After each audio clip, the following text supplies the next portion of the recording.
SpaceX does many things differently, whether it's during the launch of a rocket or in the development of one. This innovative approach makes them the most successful in an industry filled with multi-billion-dollar companies. Perhaps one of their most unique strategies is how they handle the Starship. Although the ultimate goal for this rocket is to reuse it as often as an aircraft, they are currently using sea landings during orbital test flights. I know we haven't seen this in action yet because all the past 3 launch tests have ended in explosions, but the 4th flight is believed to be very different, and many experts believe that SpaceX will achieve this landing. And recently Musk made a surprising statement about this topic, and we are going to talk about it in this video. Before we delve any deeper, please make sure to subscribe to our channel for future updates about Starship and SpaceX's other groundbreaking achievements. Like we already know, SpaceX has conducted 3 orbital test flights so far, 2 in 202, and 1 in 2024. Now they are gearing up for the next one, and SpaceX seems quite ready. Musk even shared a video on Twitter of Starship fully stacked. If they get the launch license from the FAA, they might launch the rocket as early as the end of this month. However, there's something that's going to make this launch very different from the previous 3 launches. For the 4th launch, Musk says they aim to get through the high heating regime and then smash into the ocean at a controlled spot. SpaceX will launch the Super Heavy Starship into orbit and attempt to land on a virtual tower. This means Starship and Super Heavy will perform a controlled landing in the ocean, hovering over a specific point until it runs out of fuel and falls down. This method has many advantages for SpaceX. The clearest evidence is their practice of landing the Falcon 9 rocket on a drone ship. It took several attempts before they were confident enough to do it on a real drone. So how will Musk and SpaceX execute this landing in the 4th launch? Why don't they land Starship on a drone ship, but instead let it splash down in the water? Landing rockets is one of the most challenging aspects of rocket launches, and it's even more difficult when dealing with larger rockets like the Starship. The Falcon 9, for example, stands at 70 m tall with a diameter of 3.7 m and a mass of about 549 tons. It generates around 7.6 million newtons of thrust with its 9 Merlin engines. Landing the Falcon 9 was no small feat and took several attempts before SpaceX could reliably land it on a drone ship. Each landing required precise control and timing to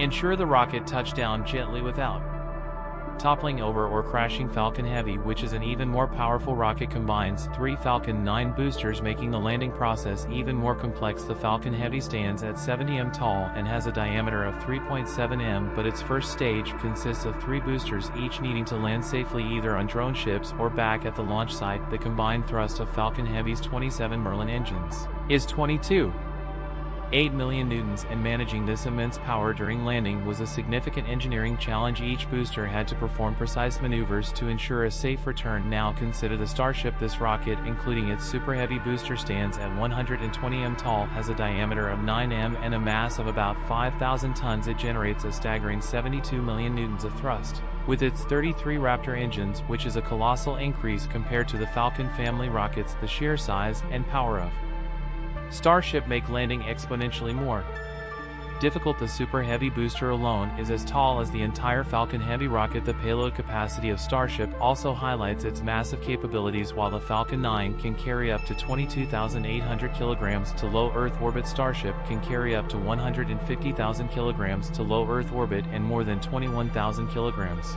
to geostationary transfer orbit. This far surpasses the capabilities of Falcon Heavy, which can carry up to 63,800 kilograms to low Earth orbit when fully expended. However, with this increased capability comes increased complexity in landing such a massive structure. SpaceX is not just going to drop the rocket into the ocean, they are going to perform many tests before landing the rocket. One of these tests is the belly flop maneuver, where the spacecraft flips over and re-enters the Earth's atmosphere with its belly facing down. This maneuver allows for a controlled descent and landing similar to a skydiver. To simulate this maneuver, SpaceX will drop the Starship into the sea. The orbital landing test flights did not start with straight up and down trajectories like the first prototype test flights. Even those trajectories were much more difficult than the engines flying sideways at full orbital speed. To be safe on re-entry, you need to re-enter the atmosphere somewhere on the other side of the ocean. If something goes wrong, it'll cause problems for the experimental spacecraft. SpaceX has carefully considered landing the Super Heavy booster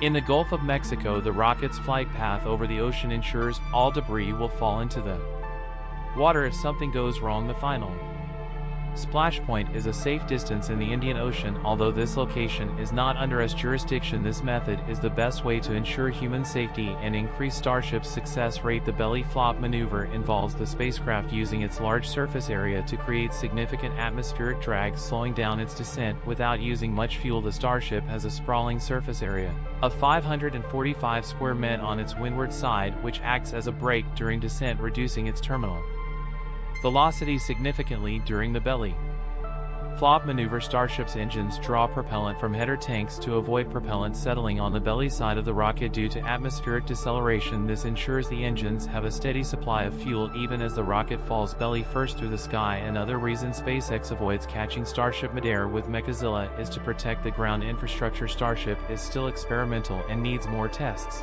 before attempting a midair capture. Any additional hardware around them launch pad could suffer significant damage if things go wrong. Some people might see the ground infrastructure as just a concrete slab, but it's much more than that. The launch infrastructure includes complex and expensive components such as the launch tower, fueling systems, and control centers. These facilities are vital for the safe and efficient operation of the rocket launches. We can see the significance of this from the first flight test, when Musk said anything that doesn't damage the launch tower is considered a success. This statement underscores the importance of the ground infrastructure in SpaceX's operations. The cost of the ground infrastructure can be immense. For example, building a launch pad can cost anywhere from $50 million to $200 million. The risk of an unsuccessful midair capture could lead to catastrophic failures, potentially causing the rocket to veer off course and destroy the launch tower or other critical systems. Given the size and power of the Starship, any mishap could result in extensive damage. The Super Heavy booster, which